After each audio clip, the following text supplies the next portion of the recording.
السلام عليكم ورحمة الله وبركاته.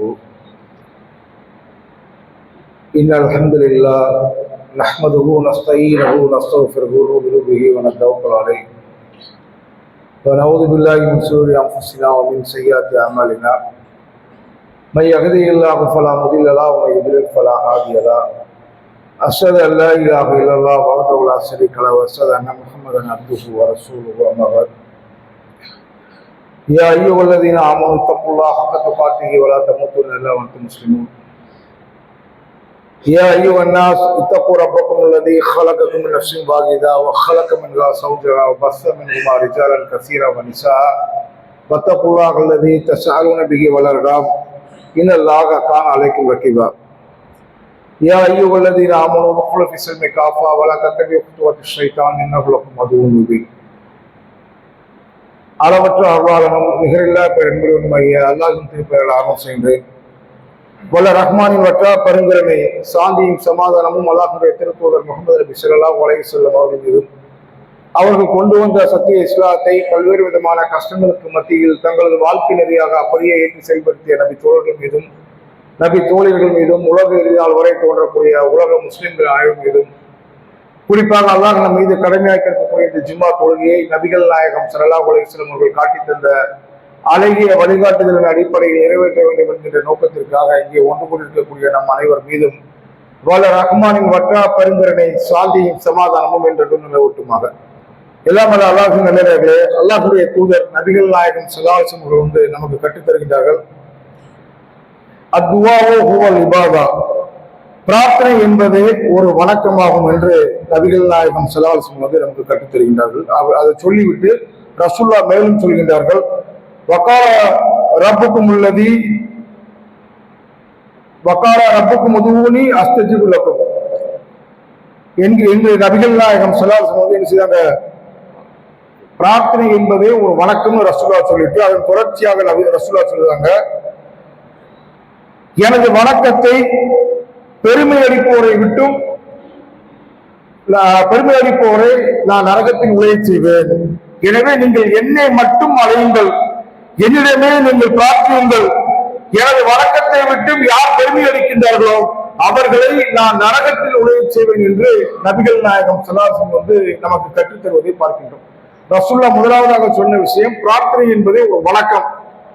அடுத்ததாக அந்த வணக்கத்தை நீங்கள் என்னிடம் மட்டுமே கேட்க வேண்டும், நீங்கள் என்னிடம் மட்டுமே பிரார்த்திக்க வேண்டும் என்று நபிகள் நாயகம் ஸல்லல்லாஹு அலைஹி வஸல்லம் நமக்கு என்ன செய்கின்றார்கள், கற்றுத் தருகின்றார்கள். அப்ப நம்முடைய பிரார்த்தனை என்பது அல்லாஹ்விடம் மட்டும்தான் நாம் கேட்க வேண்டும், அல்லாஹ்வை மட்டும்தான் நாம் வணங்க வேண்டும் என்று நாம் என்ன செய்ய முடியும், இந்த ஹதீஸிலிருந்து நாம் புரிந்து கொள்ள முடியும்.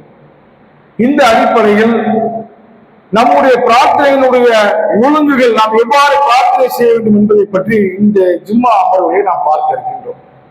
பொதுவாகவே நம்முடைய வாழ்க்கையில் நாம் பல்வேறு விதமான குடும்ப ரீதியான பிரச்சனைகள், தொழில் ரீதியான பிரச்சனைகள், உலகம் சார்ந்து அரசியல் சார்ந்து நாம் சந்திக்கக்கூடிய பல்வேறு விதமான பிரச்சனைகள், மன சஞ்சலங்கள், மன குழப்பங்கள் ஒவ்வொரு மனிதனுக்கும் ஒவ்வொரு காலகட்டத்திலும் ஒவ்வொரு விதமான அந்த மன பிரச்சனைகள் இருப்பதை நாம் பார்க்க முடியும். ஆனால் நமக்கு கடுமையான மன கஷ்டங்கள் வரும்போது கூட நாம் என்ன நினைப்போம், நாம் யாராவது நமக்கு விருப்பமான நபர்கள் எடுத்து நாம் நேசிக்கக்கூடிய நபர்கள்ட்ட போய் நம்முடைய பிரச்சனைகளை எல்லாம் சொல்லும் போது நமக்கு மனது கொஞ்சம் ஃப்ரீயாக லேசாக இருப்பதை நாம் என்ன செய்ய முடியும், பார்க்க முடியும். ஆனால் ஏக இறைவன் நம்மிடத்தில் எதிர்பார்ப்பது என்ன, மனிதா உன்னுடைய மனக்கவலைகளா, சந்திக்கக்கூடிய பிரச்சனைகளா, உனக்கு இருக்கக்கூடிய பொருளாதார நெருக்கடியா, உனக்கு இருக்கக்கூடிய உடல் உபாதைகளா, எதை வேண்டும் என்றாலும் நீ என்னிடம் மட்டும்தான் கேட்க வேண்டும் என்று அல்லாஹ் நமக்கு என்ன செய்கின்றான், பல இடங்களில் நமக்கு கற்றுத் தருகின்றான். அப்ப நம்முடைய பிரார்த்தனைகள் நாம் அல்லாஹ்விடத்தில் கேட்பதனுடைய ஒழுங்குகளை நாம் நம்முடைய வாழ்க்கையில் சரியாக கடைபிடிக்கக்கூடிய நிலையில் நம்முடைய பிரார்த்தனையினுடைய ஒழுங்குகளை அமைத்துக் கொள்ள வேண்டும். பிரார்த்தனை கேட்பதுல முதலாவது விஷயம் என்னன்னா, ஏக இறை கொள்கை நம்முடைய உள்ளத்தில் ஆழமாக இருக்க வேண்டும். இறைவனை தவிர வேறு யாரிடத்திலும் கையேந்த மாட்டேன் என்கின்ற உறுதியோடு ஒரு ஏகத்துவமாக இருக்க வேண்டும். இன்றைய காலகட்டத்தில் நாம் பார்க்கலாம், தர்கா வழிபாடுகளில் மூழ்கி கிடக்கக்கூடிய மக்கள் மத்தியில் சொல்லக்கூடிய செய்தி என்ன? நாங்கள் அல்லாஹ் அல்லாஹ் என்ற அவுலியாக்களிடம் போய் என்ன செய்கின்றோம்? பிரார்த்தனை செய்கின்றோம். நாங்க இந்த அவுலியா என்ற கடவுளா சொன்னோம். இவர்கள் எங்களிடத்திலே, எங்களுடைய அல்லாஹ்விடத்திலே எங்களை நெருக்கமாக ஆக்கியிருப்பார்கள், எங்களுக்காக பரிந்துரை செய்வார்கள் என்றுதான் நாங்கள் சொன்னோம். ஆனால் நபிகள் நாயகம் ஸல்லல்லாஹு தெளிவாக மறுத்து சொல்றாங்க இல்லையா? அத்வாவு ஹுவல் இபாதா, பிரார்த்தனை என்பது ஒரு வணக்கம். அல்லாஹ் அல்லாஹ் யாரிடத்திலும் பிரார்த்தனை செய்யக்கூடாது என்பது இஸ்லாம் சொல்லக்கூடிய அடிப்படையான செய்தி. அல்லாஹ் அல்லாஹ்விடம் நாம் பிரார்த்தனை செய்யக்கூடாது என்பதை பெரிய ஆய்வு செய்து ரொம்ப மணிக்கணக்கா நாம் அதை அலசி ஆராய்ந்து முடிவு செய்ய வேண்டிய விஷயமே கிடையாது. ஒவ்வொரு நாளும் 5 வேளை கொள்கையிலும் கடமை அல்லாத மற்ற உபரியான கொள்கைகளிலும் ஒவ்வொரு ரக்காயத்திலும் அல்லாஹ் நமக்கு சூரத்துல் ஃபாத்திஹாவை ஓத வேண்டும் சொல்லியிருக்கலாம் இல்லையா? அதுல ஒரு வசனம் என்ன சொல்கின்றது? ஈயாக்க நஅபுது வ ஈயாக்க நஸ்தஈன், இறைவா உன்னையே நாங்கள் வணங்குகின்றோம், உன்னிடமே நாங்கள் உதவியும் தேடுகின்றோம். அப்ப இறைவனிடம் மட்டும்தான் கையேந்த வேண்டும் என்பது இஸ்லாம் அடிப்படையில் நமக்கு மிக ஆழமாக சொல்லக்கூடிய ஒரு செய்தி. இது ஏதோ அறிவுஜீவிகள் மட்டும் புரியக்கூடிய விஷயம்லாம் கிடையாது. இஸ்லாம் என்பது ஒரு பாமரத்தனமான மார்க்கம். சாதாரண பாமரர்களும் எளிதாக புரிந்து கொள்ளக்கூடிய விதத்தில் தான் இஸ்லாம் சொல்லக்கூடிய தத்துவங்கள், சட்டங்கள், ஆன்மீக ரீதியான போதனைகள் இருக்கும். இந்த அடிப்படையில் நீங்கள் எடுத்து பாருங்கள். அல்லாஹை மட்டும்தான் வணங்க வேண்டும். அல்லாஹ் அல்லாத எந்த அவுலியாக்களுக்கு சக்தி கிடையாது, அவர்களிடத்திலே பிரார்த்தனை செய்யக்கூடாது என்பது இஸ்லாம் சொல்லக்கூடிய அடிப்படையான செய்தி. அடுத்ததாக, நாம் பிரார்த்தனை செய்யும் போது ஏகத்துவ கொள்கை ஏற்றுக்கொண்டிருக்கக்கூடிய நம்முடைய வாழ்க்கையில் பிரார்த்தனை என்பதை சாதாரணமாக நாம் கலந்து சென்று விட முடியாது. ஒவ்வொரு நாளும் நாம் அல்லாஹ்விடத்திலே பிரார்த்தனை செய்வோம். ஆனால் அந்த பிரார்த்தனையை இன்னும் அதிகமாக அதில் இருக்கக்கூடிய விஷயங்களை நாம் புரிந்து கொண்டால் அந்த பிரார்த்தனைகளை நாம் இன்னும் அழுத்தமாக, உயிரோட்டம் மிக்கதாக, ஆன்மீக ரீதியான பல்வேறு விதமான மனமாற்றங்களை நமக்கு தரக்கூடிய விஷயமாக அந்த பிரார்த்தனைகளை அமைத்துக் கொள்ள முடியும். அல்லாஹ் தன்னுடைய திருமறை குர்ஆனில் நமக்கு கற்றுத் தருகின்றார். உதுவு ரப்பக்கும், நீங்கள் உங்கள் இறைவனை பிரார்த்தனை செய்யுங்கள். எப்படி பிரார்த்தனை செய்ய வேண்டும்? தகவலாக குஃபியா, பணிவுடனும் ரகசியமாகவும் பிரார்த்தனை செய்யுங்கள். நிச்சயமாக அடுத்த நிச்சயமாக அவன் வரம்பு மீறுபவர்களை நேசிக்கவில்லை. அப்ப பிரார்த்தனை செய்யும் பொழுது இறைவனை மட்டும்தான் நாம் பிரார்த்தனை செய்ய வேண்டும். பணிவுடனும் ரகசியமாகவும் பிரார்த்தனை செய்ய வேண்டும். திருமலை மற்றொரு இடத்துல நமக்கு சொல்லுவாங்க, சொல்லில் உரத்த சப்தம் இல்லாமல் கூடுதலாக ஒரு தகவல் இருக்கும்.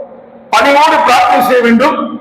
சொல்லில் உரத்த சப்தம் இல்லாமல் நீங்கள் பிரார்த்தனை செய்யுங்கள். அல்லாஹ் என்ன செய்வான்? கட்டளையிடுவான். அப்ப பிரார்த்தனை செய்யும் பொழுது நாம் அடிப்படையில் இறைவனிடத்தில் நம்முடைய பணிவை காட்டக்கூடிய விதத்தில் நம்முடைய பிரார்த்தனை இருக்க வேண்டும்.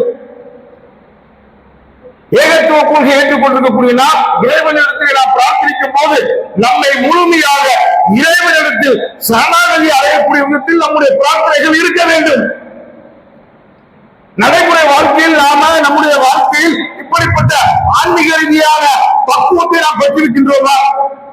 சாதாரணமாக நம்ம சொல்லுவோம், துஆ செய்யுங்க, பிரார்த்தனை செய்யணும், எல்லாம் தெரியும். வெறுமன பேச்சளவில் இல்லாமல் ஆன்மீக ரீதியாக உள்ளம் சார்ந்து இப்படிப்பட்ட மாற்றம் நம்முடைய வாழ்க்கையில் இருக்கின்றதா? நமக்கு நாமே சுய பரிசோதனை செய்ய வேண்டும். நாம் அல்லாஹ்வை முழுமையாக நம்புகின்றோமா?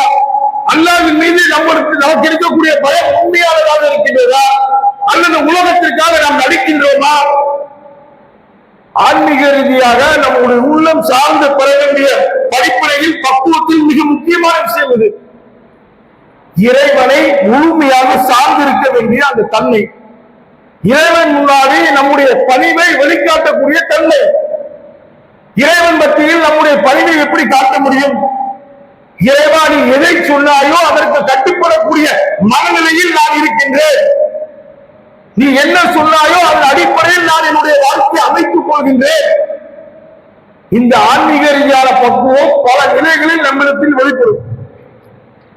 சாதாரணமாக நீங்க எடுத்து பாருங்க, ஏகத்துவ கொள்கையில் இருக்கக்கூடிய மக்கள் ஒரு சிலர் தடுமாறக்கூடிய இடங்கள்ல எது முக்கியமானது?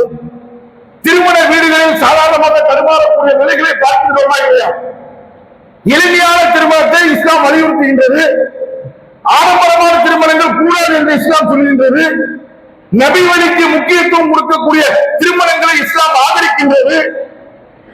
நடைமுறை வாழ்க்கையில் ஏகத்துவவாதிகள் இந்த திருமண விஷயங்களில் தடுமாறக்கூடிய நிகழ்வுகளை நாம் பார்க்கின்றோமா இல்லையா? ஒவ்வொரு ஏகத்துவவாதியும் எப்படி தன்னுடைய குடும்பத்தினுடைய திருமணத்தை அமைத்துக் கொள்ள வேண்டும் என்று ஆசைப்பட வேண்டும்.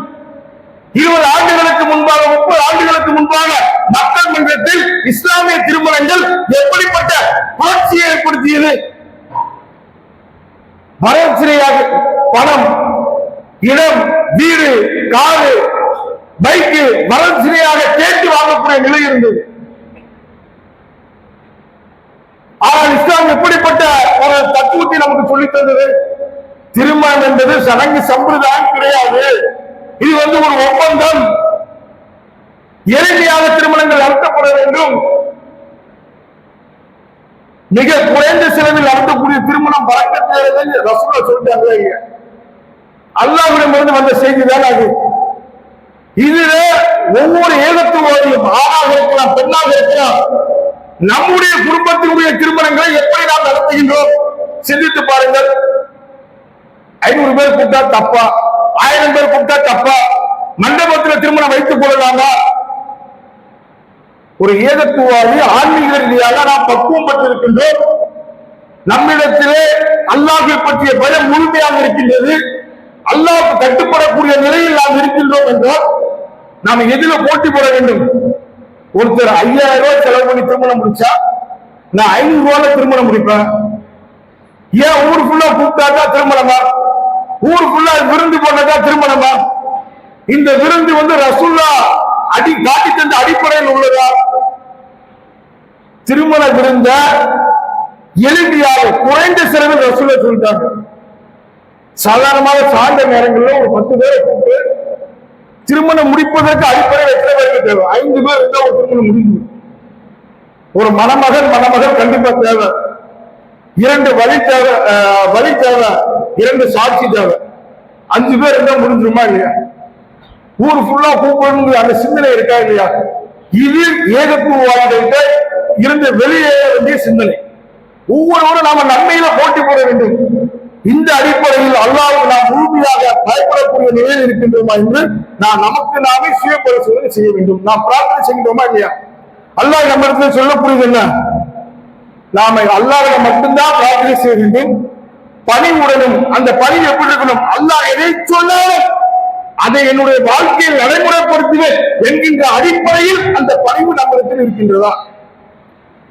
அடுத்து இரண்டாவதாக நாம் அல்லாஹ்விடத்தில் கேட்கும் போது உறுதியாக யாரெல்லாம் இதனை தா என்று கேட்க வேண்டும். நம்முடைய பிரார்த்தனைகள் எப்படிப்பட்ட நிலையில் இருக்கும்? நாம யாராவது நான் இந்தியாவுடைய பிரதமராக யாராவது பிரார்த்தனை செய்வோமா? யாராவது எனக்கு 1000 கோடி எனக்கு பொருளாதாரம் பிரார்த்தனை செய்வோமா?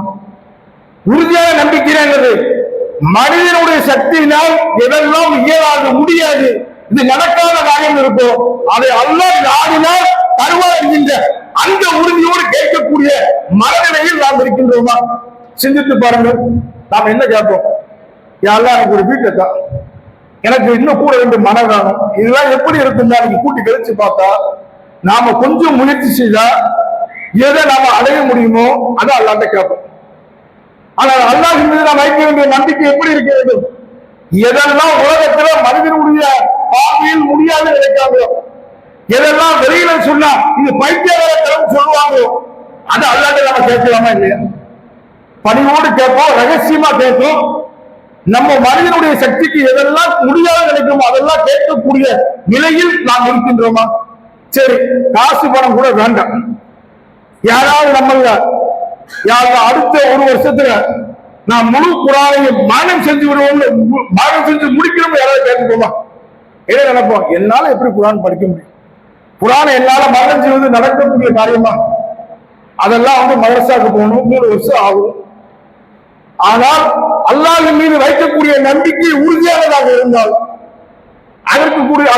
அதற்குரிய முயற்சிகளை எடுத்து யா அல்லாஹ் கண்டிப்பா எனக்கு தா என்கின்ற அடிப்படையில் கேட்கக்கூடிய மனநிலையில் நாம் இருக்கின்றோமா? அப்ப நாம அல்லாஹ்விடத்தில் கேட்கும் பொழுது மனிதனுடைய சக்திக்கு எதெல்லாம் முடியாம இயலாம இதெல்லாம் நடைமுறைப்படுத்த முடியாது அப்படிங்கிற நிலையில் இருக்கின்றதோ அவைகள் அனைத்தும் அல்லாஹ்வால் முடியும். நம்மள ஒரு நாள் அல்லாஹ் யாருன்னா பிரேமர் ஆக முடியாதா? அல்லாஹ் மனிதனுடைய அறிவிற்கு இதெல்லாம் முடியாதுன்னு நினைப்போம். அல்லாஹ் நாடினால் ஒரு முஸ்லிம் பிரதமராக வர முடியும். ஏன் இந்தியாவில் கூட அல்லாஹ் நாடினால் இஸ்லாமிய நாடாக மாற முடியுமா? இஸ்லாமிய வரலாற்றில் இந்த மாதிரி எத்தனை விஷயங்கள் நாம் பார்த்திருக்கின்றோம். அப்ப நாம அல்லாஹ்விடத்தில் கேட்கும் பொழுது மனிதனுடைய சக்திக்கு எதெல்லாம் முடியாதோ எதெல்லாம் இயலாது நினைக்கின்றோமோ அவைகள் அனைத்தையும் நாம் எல்லா நிலையிலும் அல்லாஹ்விடத்தில் கேட்கக்கூடிய அந்த பண்பை நாம் என்ன செய்ய வேண்டும், பெற வேண்டும். அடுத்ததாக நாம் அல்லாஹ்விடத்தில் பிரார்த்தனை செய்யும் பொழுது போற போக்குல அல்லாஹ் எனக்கு தான், நீ விரும்பினால் தான், நீ நாடியதை தான் அப்படின்னு கேட்கக்கூடாது. ரசூலுல்லாஹ் சொல்லுவாங்க, இதாக அகத்துக்கும் உங்களில் ஒருவர் அல்லாஹ்விடத்தில் பிரார்த்தனை செய்தால் அவர் சொல்ல வேண்டாம் என்று சொல்லக்கூடாது. அல்லாஹ்வும்ம இன்ஷாக்க பாதினி, இறைவா நீ நாடினால் எனக்கு தா என்று அல்லாஹ்விடத்தில் கேட்க வேண்டும். மாறாக எப்படி கேட்க வேண்டும்? இறைவா நீ எனக்கு இதை கண்டிப்பாக தா என்று வலியுறுத்தி கேட்க வேண்டும். நாம் அல்லாஹ்விடத்தில் அப்படி கேட்டால் அல்லாஹ் தருவதனால் எதுவும் குறைந்து போகாது ரசூலுல்லாஹ் சொல்றார். அப்ப அல்லாஹ்விடத்தில் பிரார்த்தனை செய்ய வேண்டிய பண்பு அடுத்து மிக முக்கியமானது இறைவனிடத்தில் வலியுறுத்தி கேட்க வேண்டும். நமக்கு என்ன தேவை இருக்கின்றது? இறைவன் எனக்கு கண்டிப்பாகத்தான். இந்தியாவில் நாம முஸ்லிம்கள் இன்றைய காலகட்டத்தில் அரசியல் ரீதியாக இந்த பாசிச சக்திகளால் பல்வேறு விதமான நெருக்கடிகளுக்கு ஆளாகக்கூடிய ஒரு காலகட்டம். அல்லாஹ்விடத்தில் யார் இந்த அயோக்கியர்களை ஆட்சியிலிருந்து அப்புறப்படுத்து, முஸ்லிம்களுக்கு பாதிப்பில்லாத ஒரு அரசாங்கத்தை கொண்டு வா என்று அல்லாஹ்விடத்தில் கேட்கக்கூடிய நிலையில் நாம் இருக்கின்றோமா? இதை நாம் என்ன செய்ய வேண்டும், கவனத்தில் வைக்க வேண்டும். அடுத்ததாக பிரார்த்தனைகள் நாம் செய்யும் பொழுது கேட்க வேண்டிய மிக முக்கியமான விஷயத்துல ரசூலுல்லாஹ் சொல்லுவாங்க, நாம பாவமான விஷயங்களை அல்லாஹ்விடத்தில் பிரார்த்தனை செய்து விடக்கூடாது. தீமைகளுக்கு நாம் என்ன செய்யக்கூடாது, பிரார்த்தனை செய்து விடக்கூடாது. உறவுகளை துண்டிக்கக்கூடிய விஷயத்தில் அல்லாஹ்விடத்தில் நாம் என்ன செய்து விடக்கூடாது, பிரார்த்தனை செய்யக்கூடாது. ரசூலுல்லாஹ் சொல்லுவாங்க, அடியானுக்கு அவன் பிரார்த்தனை செய்த அனைத்தும் என்ன செய்யப்படுது, கொடுக்கப்படுகின்றது. எதுவரை கொடுக்கப்படுகின்றது? மாலம் எதுவும் இஸ்மின், அவர் பாவமான விஷயத்தை கேட்காத வரை. ஒரு அரசு துறையில வேலை பார்க்கின்றார், அரசாங்கம் அவருக்கு சம்பளம் கொடுக்கு, யாரெல்லாம் எனக்கு நிறைய லஞ்சம் வரும் கேட்டா இது கேட்கக்கூடாது. இதே மாதிரி பாவமான தீமையான காரியங்கள் இருக்கா இல்லையா, அவைகள் எதையும் அல்லாஹ்விடத்தில் கேட்கக்கூடாது என்று நபிகள் நாயகம் ஸல்லல்லாஹு அலைஹி வஸல்லம் சொல்வதை நாம் நினைச்சுக்கின்றோம், பார்க்கின்றோம். அடுத்ததாக நாம நம்முடைய தேவைகளுக்காக அல்லாஹ்விடத்தில் பிரார்த்தனை செய்யும். நாம் கூட சில நண்பர்களை பார்க்கலாம், எப்படி இருப்பாங்களா, பலகீனமான நிலையில் இருப்பாங்க. அவங்களுக்கு ஒரு கடினமான கஷ்டம் வரும்பொழுது, ஒரு சிரமம் வரும்பொழுது பள்ளிவாசலுக்கு அல்லாஹ்வை வணங்கி அதிகமாக பிரார்த்தனை செய்வாங்க. அது சில நாட்கள் இல்ல சில வாரங்கள் அப்படி தொடரும். திடீரென்று பார்த்தா அவங்க பள்ளிவாசலுக்கு வரமாட்டாங்க. நான் அவங்க போய் சந்திச்சேன்னு கேட்டா, ஆமா நான் அல்லாட்ட கேட்டேன், ஒண்ணுமே கிடைக்க மாட்டேங்க, அல்லாஹ் என்ன தந்துட்டான், அல்லாஹ் வணங்கி நான் என்னத்தை கண்டுட்டேன், இப்படி எல்லாம் விரக்தியில, அதாவது அவங்க கேட்டது உடனே கிடைக்காம இருக்கும், அதனால் விரக்தியினால் அல்லாஹின் மீது நம்பிக்கை இழக்கக்கூடிய நிலை ஏற்படும். இத ஒரு முஸ்லிம் கண்டிப்பாக செய்து விடக்கூடாது. நாம இஸ்லாமிய அடிப்படையில் ஒரு விஷயத்தை ஆழமாக மனதிலே பதிய வைக்க வேண்டும். சில நேரங்களில் நாம அல்லாஹ்விடத்தில் கேட்கக்கூடிய பிரார்த்தனைகளை அல்லாஹ் நமக்கு உடனடியாக அங்கீகரிப்பான். நம்முடைய வாழ்க்கையில் நிதர்சனமாக அதை நாம் உணர முடியும். சில விஷயங்களை கேட்டிருப்போம், அல்லாஹ் உடனடியா தந்துருவான். சில விஷயங்களை அல்லாஹ் என்ன செய்வான், அப்புறப்படுத்தி வைப்பான். சில விஷயங்களை அல்லாஹ் நமக்கு தராம அதை விட சிறந்ததை கூட தருவான். சில நேரங்களில் நீங்க பாத்தீங்கன்னா, சில உதாரணத்துக்கு எடுத்தீங்கன்னா, சில மாணவர்களை எடுத்துக்கலாம். இவங்க ஒரு கல்லூரி படிப்பு முடிச்சதோட அரசாங்க வேலைக்கு எல்லாம் குரூப் 4, குரூப் 3, குரூப் 2 எல்லாம் எழுதுவாங்க. அல்லாஹ்விடத்துல பிரார்த்தனை செய்வாங்க. ஆனால் அவங்களுக்கு வெற்றி பெறக்கூடிய வாய்ப்பே இல்லாம இருக்கும். அவங்க அப்படி ஒரு முறை 2 முறை இது பண்ணி அடுத்து அவங்க வேற தொழில் வேற எதுக்கு போயிடுவாங்க. ஆனால் சில ஆண்டுகள் கழிச்சு பார்த்தோம்னா அந்த அரசு வேலை கிடைக்காம இருந்த அந்த சகோதரர்களை நீங்க பாத்தீங்கன்னா அந்த ஊர்ல மிகப்பெரிய தொழிலதிபராக மாறி இருப்பாங்க. அரசாங்கத்தினுடைய வேலைக்கு போயிருந்தா என்ன கிடைச்சிருக்கும்? மாத சம்பளத்துல ஒரு குறிப்பிட்ட மாத சம்பளத்துல இருந்திருப்பாங்க. அல்லாஹ்ட்ட பிரார்த்தனை செஞ்சாங்க, அல்லாஹ் அவங்களுக்கு அந்த நேரம் கொடுக்கலையா, அல்லாஹ் அவங்களுக்கு கால ஓட்டத்தில் அதை விட சிறந்த ஒன்றை வச்சிருக்கான். நீ ஏப்பா அரசாங்கத்தில் போய் கவலைப்படுத, உடைய பெரிய கோடிகளில் தொழில் செய்யக்கூடிய விதத்தில் உன்னை மாற்ற வேண்டும். அந்த அடிப்படையில் அவங்க நம்ம நடைமுறை வாழ்க்கையிலே பார்க்கலாம். பெரிய செல்வந்தர்களாக தொழிலதிபர்களாக அல்லாஹ் மாற்றிடுவான். அப்ப இப்படி என்ன செய்வாங்க, சில விஷயங்கள் நமக்கு அந்த நேரத்துல தராம இருப்பது நமக்கு பாதகமாக தெரியும். ஆனால் அல்லாஹ் அதை விட சிறந்த ஒன்றை நாம நம்முடைய உள்ள மகிழக்கூட ஒன்றை அல்லாஹ் கொஞ்சம் பிற்படுத்தி தருவோம். சில நேரங்களில் இந்த உலகத்துல நமக்கு நம்முடைய அந்த பிரார்த்தனைக்கு அல்லாஹ் பதிலளிக்க மாட்டான்.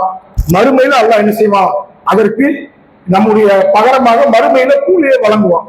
அப்ப இந்த அடிப்படையில நாம புரிந்து கொண்டால் நாம் அல்லாஹ் இடத்தில் கேட்கணும், வலியுறுத்தி கேட்கணும், நிராசை அடைந்து விடக்கூடாது, மீண்டும் மீண்டும் கேட்க வேண்டும். ஆனால் ஒருபோதும் அல்லாஹ்வுடைய அருளில் நாம் என்ன செய்யக்கூடாது, நம்பிக்கையை இழந்து விடக்கூடாது. அதே மாதிரி நம்முடைய வாய் வார்த்தை இருக்கா இல்லையா, நான் அல்லாஹ் இடத்துல கேட்டேன் எனக்கு தரல அப்படின்ட்டு வாய் வார்த்தைகள் வந்து விடக்கூடாது. பொறுமை காட்டணும். அல்லாஹ் சிறந்ததை தருவான், இதற்கு பகரமாக இன்னும் தருவான், அல்லது மறுமையில நமக்கு கூலியை தருவான்னு ஒரு முஸ்லிம் அல்லாஹ்வுடைய அருளில் நம்பிக்கை இழக்காமல் பொறுமையோடு இருக்கக்கூடிய நிலையில் நாம் இருக்க வேண்டும். அல்லாஹ் தன்னுடைய திருமறை குர்ஆனில் நமக்கு அழகாக சொல்லி தருகிறார். குல் யா இபாதி அல்லதி அஸ்ரஃபு அலா அன்ஃபுஸிஹிம் இன்னல்லாஹ யக்ஃபிரு துனூப ஜமீஆ இன்னஹு ஹுவ தவ்வாபுர் ரஹீம். தனக்குத்தானே அநீதி இழைத்த என்னுடைய அடியார்களே, அல்லாஹ்வுடைய அருளில் நம்பிக்கையை வந்து விடாதீர்கள். அல்லாஹ் சொல்லக்கூடிய மிக முக்கியமான விஷயம் அதுதான். நாம பல இடங்களில் தொழாம இருந்திருப்போம், அல்லாஹ்வுக்கு மாற்றமான காரியங்கள் செஞ்சிருப்போம், அல்லாஹ் நமக்கு தடை விதித்த வரம்புகளை கூட மீறி இருப்போம். ஆனால் அல்லாஹ்வை பற்றிய முழுமையான புரிதல் நமக்கு வந்துவிட்டால், ஏகத்துவ கொள்கையில் உறுதியாக இருக்கக்கூடிய மனப்பக்குவத்தை நாம் பெற்றுவிட்டால், அல்லாஹ்வுடைய அருளில் நாம் நம்பிக்கை இழந்து விடக்கூடாது. அல்லாஹ் நமக்கு கண்டிப்பா தருவான், சிறந்ததை தருவான், பிற்படுத்தி வச்சிருப்பான் என்கின்ற அடிப்படையில் பொறுமை காட்டக்கூடிய நிலையில் நாம் என்ன செய்ய வேண்டும், இருக்க வேண்டும் என்பதை நாம் கவனத்தில் வைக்க வேண்டும். இந்த அடிப்படையில் ஏகத்துவ கொள்கைதான் நாம் பிரார்த்தனை செய்வதில் மிக முக்கியமான அம்சம், அடிப்படை அதுதான். நம்முடைய பிரார்த்தனை ஏற்றுக்கொள்ளப்பட வேண்டும் என்றால் ஏகத்துவ கொள்கை உள்ளத்தில் இருக்க வேண்டும்.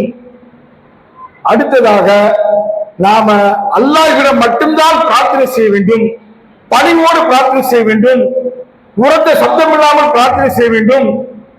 நாம் அல்லாஹ்விடத்தில் வலியுறுத்தி கேட்க வேண்டும். அல்லாஹ்விடத்தில் பிரார்த்தனை செய்துவிட்டு அவசரப்படக்கூடாது, அல்லாஹ்வுடைய அருளை நிராசை அடைந்து விடக்கூடாது என்கின்ற அடிப்படைகளை நாம் என்ன செய்ய வேண்டும், புரிந்து கொள்ள வேண்டும். சில நேரங்களில் நமக்கு நம்முடைய பிரார்த்தனைகள் பதிலளிக்கப்படாமலே இருக்கும். சில நேரங்களில் நம்ம பார்க்கலாம், நம்ம பல முறை பிரார்த்தனை செஞ்சிருப்போம், அல்லாஹ்விடத்திலிருந்து அந்த பிரார்த்தனைகளுக்கு பதில் இல்லாமல் இருக்கும். அதை நாம் உணரக்கூடிய நிலையில் இருப்போம். அதை பற்றி நபிகள் நாயகம் ஸல்லல்லாஹு அலைஹி வஸல்லம் மிக அழகாக எதனால் அந்த பிரார்த்தனைகள் அங்கீகரிக்கப்படுவதில்லை என்பதை பற்றி நமக்கு சொல்லித் தருகின்றார்கள். அதை பற்றிய செய்தியை இன்ஷா அல்லாஹ் இரண்டாம் அவர்கள் பார்ப்போம்.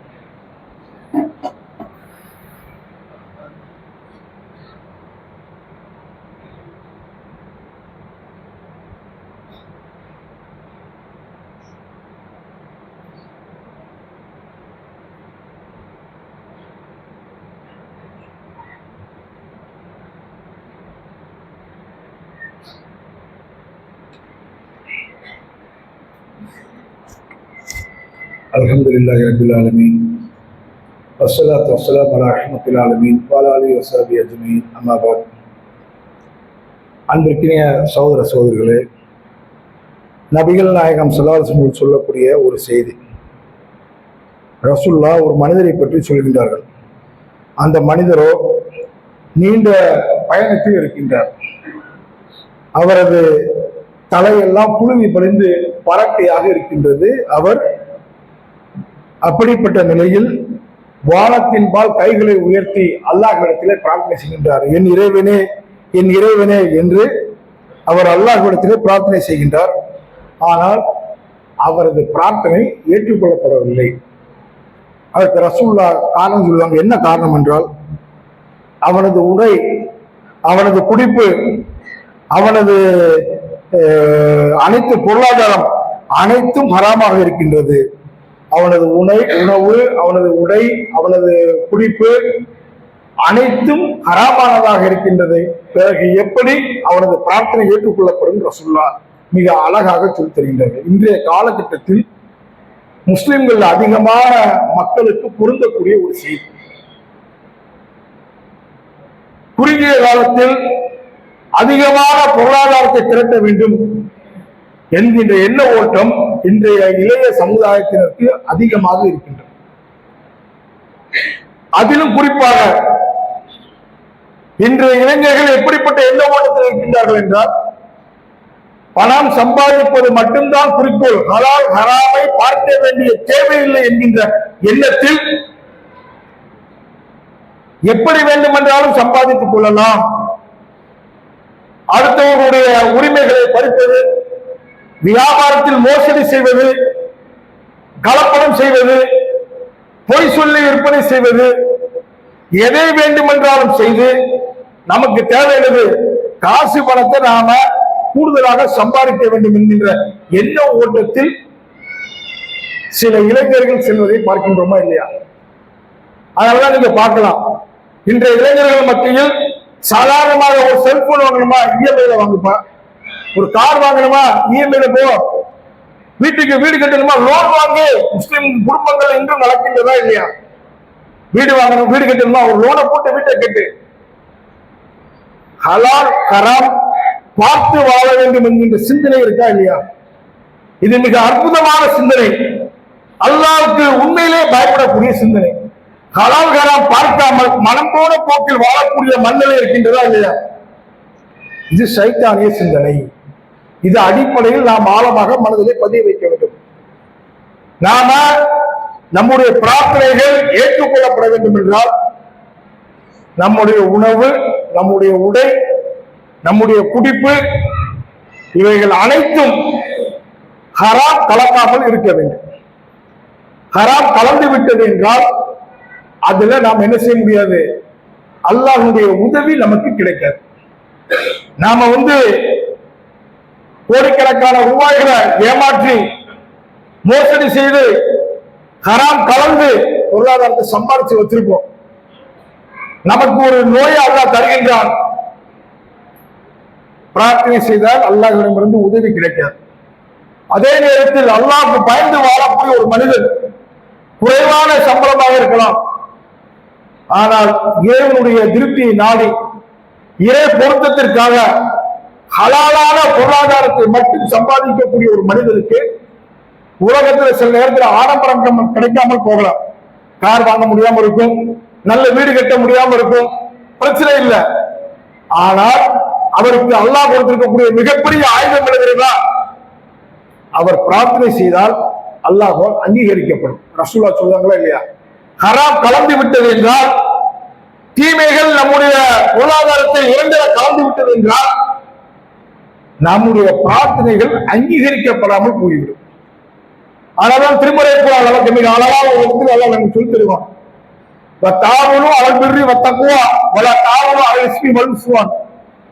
நன்மையிலும் இறையச்சத்திலும் ஒருவருக்கு ஒருவர் உதவி கொள்ளுங்கள், பாவங்களிலும் வரம்பு மீறுதலிலும் ஒருவருக்கு ஒருவர் உதவி கொள்ளாதீர்கள், கொள்ளலாம், அல்லாஹ்வை அஞ்சிக் கொள்ளுங்கள் அல்லாஹ் சொல்வார். எப்படிப்பட்ட வார்த்தை! முஸ்லிம்கள் குறிப்பாக தாய்மார்கள் வீடுகள்ல நம்முடைய கணவர் சம்பாதித்து வரக்கூடிய பொருளாதாரம் ஹராம் கலக்காமல் பார்க்க வேண்டிய பொறுப்பு இருக்கின்ற சில இடங்களை நீங்க பார்க்கலாம். பெரும்பான்மையான ஆண்கள் தவறுகளில் போய் விழுவதற்கு வீடுகளில் இருக்கக்கூடிய பெண்களும் ஒரு காரணம். ஏன்னா பக்கத்து வீட்டுல வீடு கட்டிட்டாங்க, அண்ணன் கார் வாங்கிட்டார என்று சொல்லி தீமைகளின்பால் இந்த ஆண்கள் போய் விழுவதற்கு வீட்டில் இருக்கக்கூடிய பெண்கள் கொடுக்கக்கூடிய குடைச்சலும் ஒரு காரணம். ஆனால் அப்படிப்பட்ட நிலையில் நம்முடைய குடும்பம் மாறிவிடுமையானால் அல்லாஹ்வுடைய உதவியை பிரார்த்தனையின் மூலம் பெறக்கூடிய பாக்கியத்தை நாம் இழந்தவர்களாக ஆகிவிடும். எப்படிப்பட்ட கை செய்தப்படக்கூடிய நிலை என்பதை பார்க்க வேண்டும். உலகத்துல அல்லாஹ்விட்ட பிரார்த்தனை செய்து அது பதில்க வாங்கக்கூடிய நிலை என்பது ஒரு மூமியிற்கு அல்லாஹ் கொடுத்திருக்கக்கூடிய ஒரு மிகப்பெரிய அருக்குறை. இத ஒரு முஸ்லிம் வளர்ந்து விட முடியுமா? இந்த எச்சரிக்கை உணர்வோடு நம்முடைய வாழ்க்கையை நாம் என்ன செய்ய வேண்டும்? அமைத்துக் கொள்ள வேண்டும். ஹலால் ஹராம் பார்த்து வாழக்கூடிய மனப்பக்குவம், இறை திருப்திக்காக வாழக்கூடிய மனப்பக்குவம், அல்லாஹ்வை மட்டுமே வழங்க வேண்டும் என்கின்ற சிந்தனையை உள்ள மனப்பக்குவத்தை அல்லாஹ்விடத்தில் அதிகம் நாம் என்ன செய்ய வேண்டும்? கேட்க வேண்டும். ஏகத்துவ கொள்கையில் இருக்கக்கூடிய நாம் ஏகத்துவ கொள்கையிலேயே வாழ்ந்து மரணிப்பதுதான் வெற்றி. ஏதோ சில ஆண்டு காலம் ஏகத்துவத்தில் இருந்தோம், இறுதி முடிவு வேற மாதிரி இருந்ததுன்னா மருது வாழ்க்கை நாசமாகிவிடும். அதனால்தான் ரசூலுல்லாஹ் நமக்கு எப்படிப்பட்ட பிரார்த்தனை கற்றுத் தருகின்றார்கள்? யாமு கல்விபர் குழு, உள்ளங்களை புரட்டக்கூடியவனே தப்பி கல்வி அலா தீனிக்கிறார், எனது உள்ளத்தை சத்திய மார்க்கத்தில் நிலைத்திருக்க செய்வாயாக. எப்படிப்பட்ட பிரார்த்தனை! ஏகத்துவ கொள்கையை உள்ளத்தில் ஏற்றுக்கொண்டிருக்கக்கூடிய நாம் அல்லாஹ்விடத்தில் அதிகம் பிரார்த்தனை செய்யக்கூடிய நிலையில் அப்படிப்பட்ட ஆன்மீக ரீதியான மனப்பக்குவத்தை நாம் பெற வேண்டும். தனிமையில் பிரார்த்தனை செய்யக்கூடிய பக்குவம். ஏனென்றால் நம்முடைய நடைமுறை வாழ்க்கை, நம்முடைய உள்ளத்தில் இருக்கக்கூடிய தீமைகள் அனைத்தும் அழிந்தவன் அல்ல. உலகத்தில் மனிதர்களுக்கு மத்தியில் நடித்துவிட முடியும், உலகத்தில் நம்முடைய குடும்பத்தை ஏமாற்றிவிட முடியும், உலகத்தில் நாம் இருக்கக்கூடிய வட்டாரத்தில் நாம் நல்லவனாக வாழ்ந்துவிட முடியும். ஆனால் படைத்த ரப்புல் ஆலமீனுக்கு தெளிவாக தெரியும் உள்ளம் சார்ந்து நாம் எப்படிப்பட்ட நிலையில் இருக்கின்றோம். நாம் சரியான மனப்பக்குவத்தில் இறைவனை அஞ்சக்கூடிய விதத்தில் நாம் இருக்கின்றோமா இல்லையா? அப்ப நம்முடைய உள்ளத்தில் இருக்கக்கூடிய கசடுகள் எல்லாம் அலைய வேண்டும் என்றால் தனிமையில் இறைவனை அஞ்சி அழக்கூடிய மனப்பக்குவம் இருக்கின்றதா இல்லையா? அது ஆன்மீக ரீதியாக பல்வேறு விதமான நல்ல சிந்தனைகளை நமக்கு தரும். ஏகத்துவவாதி என்பது வெறும் பேச்சளவில் வெறும் எழுத்தளவில் இருந்து விடாமல் உள்ளம் சார்ந்து ஏகத்துவத்தை உள்ளத்தில் எழுதியவர்களாக வாழ்ந்து மரணிக்கக்கூடிய அந்த பக்குவம் இருக்கின்றதா இல்லையா? அதுதான் மறுமையை வெற்றி தரும். அதை நோக்கித்தான் நம்முடைய பயணம் இருக்க வேண்டும். சொர்க்கத்தை அடைய வேண்டும் என்பதுதான் நம்முடைய இலக்காக இருக்க வேண்டும். அப்படிப்பட்ட எண்ண ஓட்டத்தை அல்லாஹ்விடத்தில் அதிகம் நாம் பிரார்த்தனை செய்ய வேண்டும் என்று கேட்டுக்கொண்டு, வல்ல ரஹ்மான் நம் அனைவரையும் இறுதி மூச்சுள்ள ஏகத்துவ கொள்கை உறுதியாக வாழ்ந்து அந்த நிலையை மதிக்கக்கூடிய பாக்கியத்தை, அப்படிப்பட்ட ஆன்மீக ரீதியான மனப்பக்குவத்தை நம் அனைவருக்கும் தந்து விடுவானாக. வாகுறதாக ரப்பில் ஆலமீன்.